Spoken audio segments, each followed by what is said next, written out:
ustedes se portaron bien, ahí estaré yo.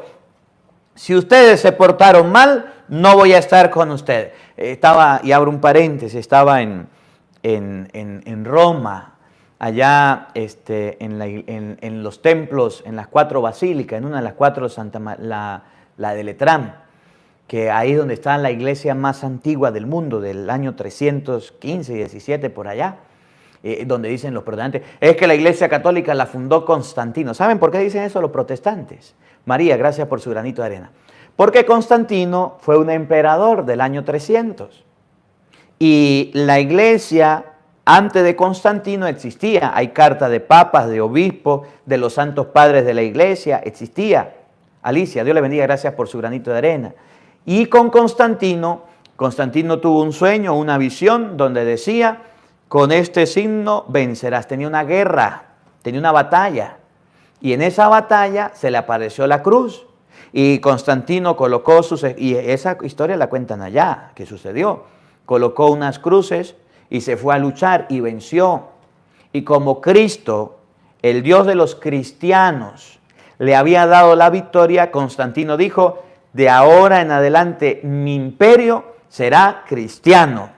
Y agarró el jardín y se lo regaló al Papa. Y le dijo al Papa, construya ahí la iglesia. Y construyeron la primera iglesia del mundo que todavía se conserva y está ya antigua. Y ojalá vayamos a Roma para que la vean, para que se den cuenta con sus propios ojos. La madre de todas las iglesias le regaló ese jardín y ahí se construyó la iglesia. Por eso es que dicen los protestantes, fue Constantino el que hizo la iglesia católica. Mentira.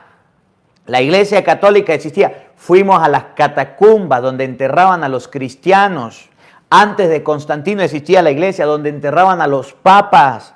La iglesia tiene los restos de Pedro, de Pablo, de los apóstoles, de los primeros papas de la iglesia católica, los tiene. Pero como Constantino fue el que dijo, de ahora en adelante todo mi imperio será cristiano, la iglesia se expandió por todos lados y el imperio se volvió cristiano y fue iglesia universal católica. Eso es lo que significa católico, universal. Entonces los protestantes dicen, fue Constantino el que construyó la iglesia.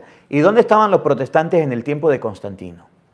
¿Por qué no estaban? Dígame, Cris, Dios le bendiga, gracias por su granito de arena. Dígame un pastor del tiempo de Constantino. Dígame un pastor del año 500, del año 600, del año 1000. ¿Dónde estaban? No existían. La iglesia de Cristo es continua. Por eso Jesús llegó a decir, los poderes del infierno no la destruirán. Por muchas persecuciones, por muchos problemas que tenga la iglesia, por muchas dificultades, nadie la va a destruir. Nadie la va a acabar. Siempre va a existir. Y esa iglesia de Cristo es visible. Ahora, vamos a ver algunas características de la iglesia de Cristo. ¿Qué dejó Cristo para que reconociéramos a su iglesia? En la Biblia, ¿dónde están los rasgos, las características? ¿Dónde aparece en la Biblia que la iglesia de Cristo debe hacer esto, debe hacer esto, debe hacer esto y debe hacer aquello? Algunos rasgos para que ustedes comparen con las iglesias protestantes, a ver si ellos le hacen caso a Cristo. A ver, si son la iglesia de Cristo, deben hacer esto. Primero, por ejemplo, la iglesia de Jesucristo tiene lo que se llama la Sagrada Eucaristía. Vamos a buscar dónde Jesucristo dejó la Sagrada Eucaristía para que la iglesia la tuviera, la iglesia la hiciera. ¿Y de qué manera se hace la cena? Lucas capítulo 22, versículo 19. Sonia ha regalado, Dios le bendiga, gracias por su granito de arena. Y a todos los que nos apoyan. Lucas 22, 19. ¿Qué dejó Jesús en su iglesia? Para que el mundo entero descubriera que es la iglesia de Cristo. Rasgos de la iglesia. Ahí les va. Primero, la Eucaristía. Después tomó pan, dando gracias, lo partió y se lo dio, diciendo, esto es mi cuerpo, que es entregado por ustedes. hagan esto en memoria mía. Hizo lo mismo con la copa después de cenar, diciendo, esta copa es la alianza nueva, sellada con mi sangre que se derrama por ustedes. La iglesia de Cristo tiene el pan partido. Agarró, lo partió y lo dio, y le dijo, tomen, coman, esto es mi cuerpo. Tomen, beban, esto es mi sangre. Mateo 26, 26. Cristo muere. Miren, Hechos de los Apóstoles, capítulo 2, versículo 46. Hagan esto en memoria mía.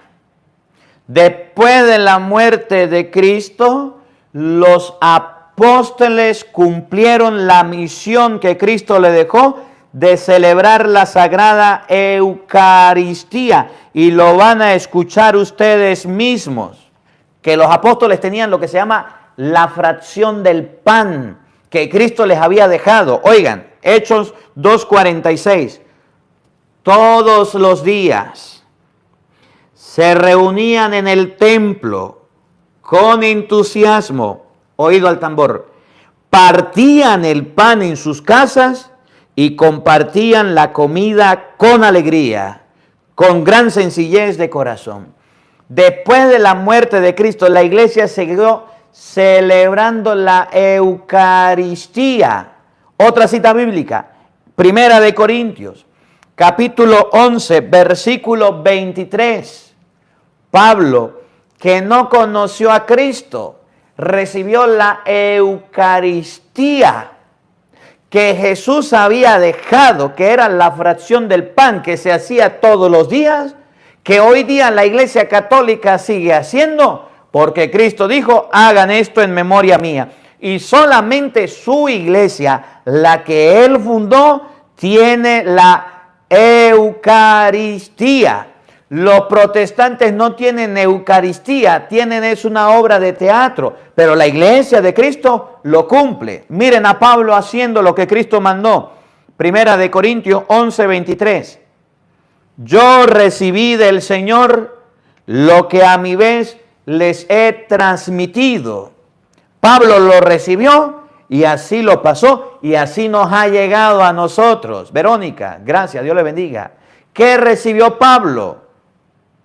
El Señor Jesús, la noche en que fue entregado, tomó pan y después de dar gracias, lo partió diciendo, esto es mi cuerpo que se entrega por ustedes. Hagan esto en memoria mía. De igual manera, tomada la copa después de cenar, dijo, esta copa es la alianza nueva, sellada con mi sangre. Todas las veces que la beba, háganlo en recuerdo mío. ¿Qué recibió Pablo? La Eucaristía. Y en la iglesia se la transmitieron, se la pasaron. Y él realizaba la Eucaristía, o lo que se llama fracción del pan. Entonces, el primer rasgo característico de la iglesia de Jesucristo lo tenemos en la Santa Misa o en la Eucaristía. Dígame usted, ¿cuál es la única iglesia que hoy día sigue celebrando la Eucaristía todos los días? Que todos los días llueve, truene, relampaguee, hace la Santa Misa. La iglesia que Cristo dejó, que es la iglesia católica. ¿Usted ha visto algún protestante celebrando la Eucaristía? ¿Usted ha visto algún hermano separado celebrando la Santa Misa? ¿Verdad que no? Porque como no son de la iglesia de Cristo, ellos celebran lo que sus fundadores le enseñaron. Vamos a hacer el culto, vamos a hacer la lectura de la Biblia, pero no tienen Eucaristía. De ahí la importancia de la Eucaristía. Y por eso la Eucaristía en la iglesia se convierte en el centro de la vida cristiana. Hasta el punto que Jesús llegó a decir, oigan, en el Evangelio de San Juan, capítulo 6, versículo 54, de la Eucaristía. Miren lo que dijo Jesús, que esto no lo saben los protestantes.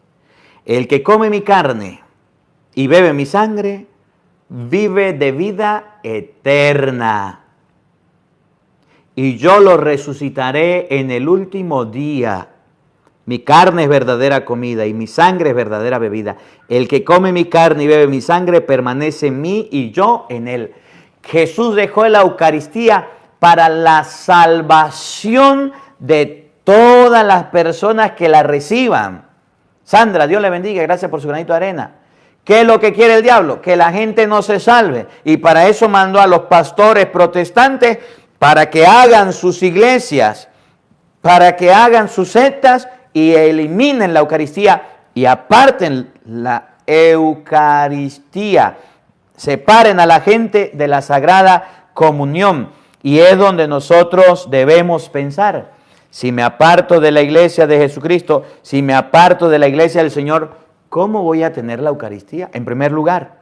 En segundo lugar, otros sacramentos. Les voy a hablar de los sacramentos que nosotros en la Iglesia Católica llamamos sacramentos, que Jesús los dejó para que reconocieran, para que lo reconocieran, así como los discípulos de Maús lo reconocieron la fracción de pan, lo reconocieran como la Iglesia de Cristo. Otro sacramento, el matrimonio. Los católicos tienen el sacramento del matrimonio y el matrimonio es hasta que la muerte los separe. Los protestantes tienen el matrimonio, pero si se cansaron y se separaron, a ellos les importa el matrimonio civil y ese es el que vale. Si el pastor se enamoró de una mujer, se casó con ella, Tejada, Dios le bendiga, gracias por su granito de arena. Si el pastor se enamoró de una muchachota, se casó con ella, pero después no le gustó, le dijo, chao Chea, me quedo con su hermana y se vuelve a casar. Y andan con una y andan con otra y se casan con varias. Y ellos no tienen el matrimonio como sacramento. Pero en la iglesia de Cristo miren que es distinto. Mateo capítulo 19, versículo 5 en adelante. Mateo capítulo 19, versículo 5. Y dijo, el hombre dejará a su padre y a su madre y se unirá con su mujer y serán los dos una sola carne. De manera que ya no son dos, sino una sola carne. Pues bien, lo que Dios unió, que no lo separe el hombre. En la Iglesia Católica, como Cristo lo dejó en Mateo 19:5, no hay divorcio. Si usted se casó es hasta que la muerte lo separe. Esa es la Iglesia de Cristo. Ese es el mandato de Cristo. Díganme ustedes los protestantes.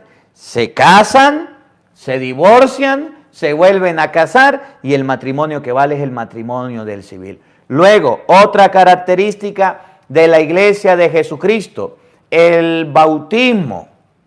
El bautismo, Marcos capítulo 16, versículo 15.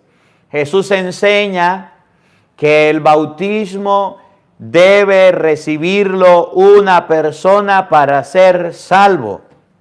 El que crea y se bautice, se salvará. Para salvarse, para entrar al cielo, se deben bautizar.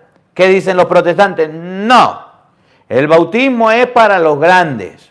Si un niño nace, no hay que bautizarlo. Y si se muere, no hay ningún problema si se muere sin bautismo. Eso no fue lo que enseñó Jesús a su iglesia. Miren cómo lo dice Marcos 16:15. Vayan por todo el mundo, anuncien la buena nueva a toda la creación. Miren lo que viene, dos cosas.